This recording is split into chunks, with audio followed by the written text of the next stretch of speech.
لیکن اس عمل پہ اترانا نہیں ہے، ہمیشہ اپنے رب کی رحمت پہ ہی یقین رکھنا ہے۔ کبھی یہ نہیں کہنا کہ چونکہ میں نے عمل بڑے کیے لہٰذا میں تو پکا جنتی ہوں۔ عمل کرنا چھوڑنا نہیں ہے، لیکن عمل کے بیس عمل کو بنا کر رب کی رحمت سے منہ موڑنا نہیں ہے۔ آئیے حدیث پاک سناتا ہوں، بڑی خوبصورت حدیث پاک ہے۔ میرے آقا صلی اللہ تعالیٰ علیہ وآلہ وسلم کی بارگاہ میں حضرت جبرائیل امین علیہ السلام حاضر ہوتے ہیں اور ایک بندے کا واقعہ سناتے ہیں۔ کہتے ہیں حضور ایک بندہ تھا، سمندر کے درمیان، چاروں اطراف پہ پانی اور درمیان میں ایک پہاڑ ہے، جس کو سمندر کے درمیان جو جگہ ہوتی ہے خشکی، اس کو جزیرہ کہا جاتا ہے۔ اس جزیرے پر وہ بندہ اللہ کی عبادت کرتا تھا۔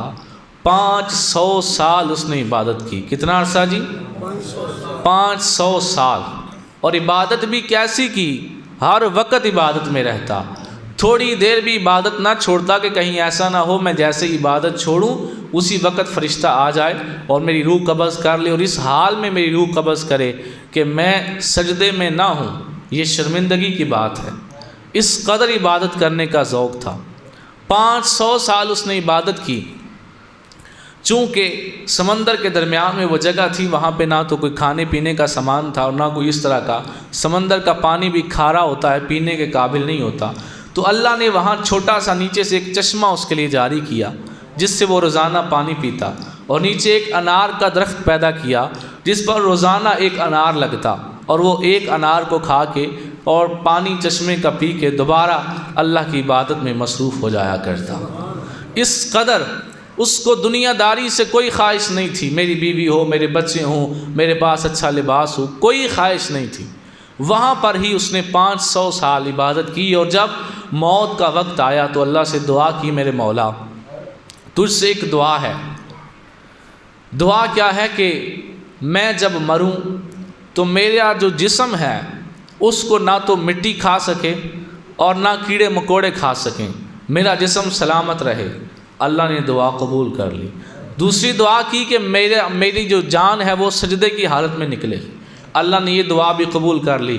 جبرائیل عرض کرتے ہیں حضور جب فرشتے دنیا پر آتے ہیں تو وہ جہاں پر آج بھی اس کا جسد اطہر موجود ہے کہ وہ سجدے کی حالت میں پڑا ہوا ہے، جان نکل چکی ہے لیکن ابھی بھی سجدے کی حالت میں ہے، عام انسانوں سے وہ جگہ چھپا دی گئی ہے، لیکن فرشتے جب آسمان سے زمین پر آتے ہیں تو اس وقت وہ دیکھتے ہیں آج بھی وہ اللہ کی بارگاہ میں جان نکل چکی ہے لیکن سر ابھی بھی اللہ کے حضور سجدہ کیے ہوئے ہیں، ابھی تک اس کا سر سجدے میں ہے۔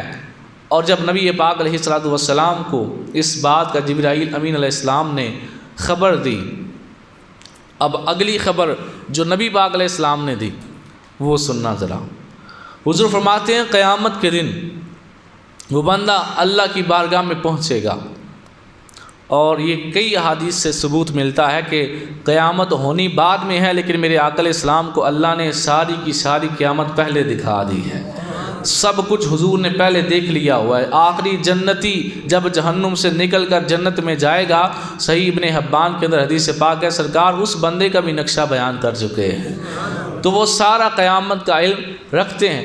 حضور نے فرمایا قیامت کے دن جب وہ بندہ اللہ کی بارگاہ میں پہنچے گا، اللہ تعالیٰ اس کے نامہ اعمال کو تولے گا نہیں، بلکہ اللہ فرمائے گا اے میرے فرشتوں اس بندے کو میری رحمت کے صدقے جنت میں داخل کر دو۔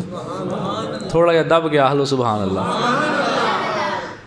جب وہ سنے گا تو وہ کہے گا رحمت کے صدقے میں نے تو کھانا پینا چھوڑ دیا تھا، بیوی نہیں تھی میری، بچے نہیں تھے میرے، کاروبار نہیں تھا میرا، میں اپنے ماں باپ کو چھوڑ کے جنگل میں چلا گیا، میں ایک سمندر میں چلا گیا، جزیرے میں عبادت کرتا رہا، ابھی بھی رحمت کے صدقے جنت میں جاؤں؟ اللہ نے پھر فرمایا اس بندے کو میری رحمت کے صدقے جنت میں بھیج دو۔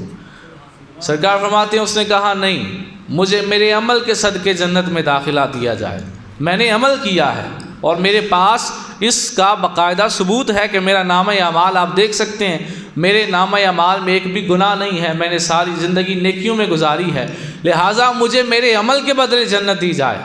سرکار فرماتی جب اس نے 2 دفعہ کہا میرے عمل کے بدلے جنت دی جائے، اللہ نے فرمایا ٹھیک ہے فرشتوں اس کے نامہ اعمال تولو۔